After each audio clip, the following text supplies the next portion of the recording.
Chess is not only knowledge and logic. Alexander Alekhine. Hello chess lovers, Suren here, and in this video I want to share with you another brilliant chess miniature played by the 4th world chess champion Alexander Alekhine. Though I have to tell you that Alekhine would gain the world championship crown 3 years later in 1927.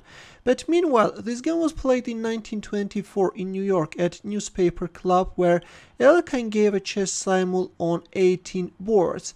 In this game his opponent was Leon Kussman, and Alekhine, who was playing with the white pieces, opened up with d4.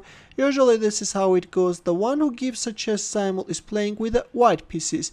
Kussman responded with d5, knight f3, knight f6, c4, e6, knight c3. We have the queen's gambit declined 3 knights variation, and c5 black is choosing the semi-Tarrasch defense. But the interesting thing is that after c takes d5, instead of recapturing on d5 with the knight, this is how it goes in typical semi-Tarrasch defense.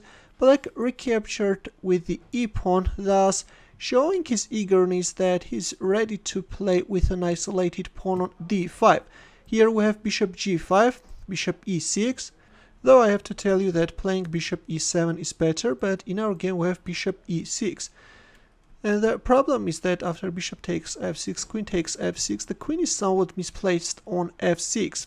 e4 by Alekhine, d takes e4, and this time we have bishop b5 check. Yes, Alekhine is playing very actively and all the time is trying to create problems for his opponent. Bishop d7, we have knight takes e4, queen b6, and bishop takes d7 check. Knight takes d7 and white castles kingside. Alekhine has already completed his development, while still black king is stuck in the center of the board, and still black needs to solve the development of this dark squared bishop. All this requires a precious time, and let's see, can Leon Kussman find that time? C takes d4 was played, knight takes d4 and rook d8. A move after which black's position collapses quickly. Instead of playing rook d8 in here, it was better to castle as soon as possible. The NG suggests castling queenside.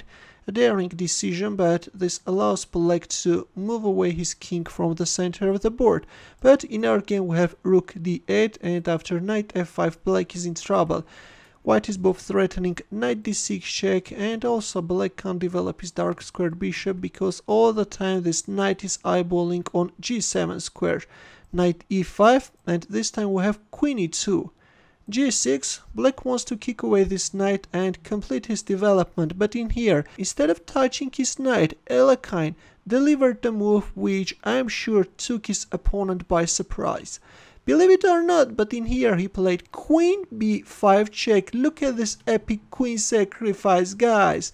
The queen is untouchable because of this devastating checkmate. How do you like this unearthly checkmate? Truly a spectacular one, right? After queen b5 check, I have to tell you that white also attacked the knight on e5, and black is literally forced to move back his knight, after which we have rook e1. Yes, Alekhine insists on sacrificing his queen, but still the queen is untouchable because again white can announce a checkmate. Let's this time announce a checkmate from d6 square. Let's go back. In our game after rook e1 we have bishop b4, and now comes knight f6 double check. Black is forced to move away his king, after which we have knight takes d7 check. Rook takes d7, and after queen e5 black resigned. Right now there are several mating threats and black can't neutralize all those threats. Black king is in a mating net, that's why in here Leon Kussman resigned. Yes, that's always a fun, right, to see how elite players are beating amateurs. In the end, let's also solve a chess puzzle. Please take a look at this position and try to find the winning move for white. I will wait for your answer in the comment section. Thanks for watching. Here are more suggestions for you. Feel free to check them out as well. I will see you in my next video. Take care.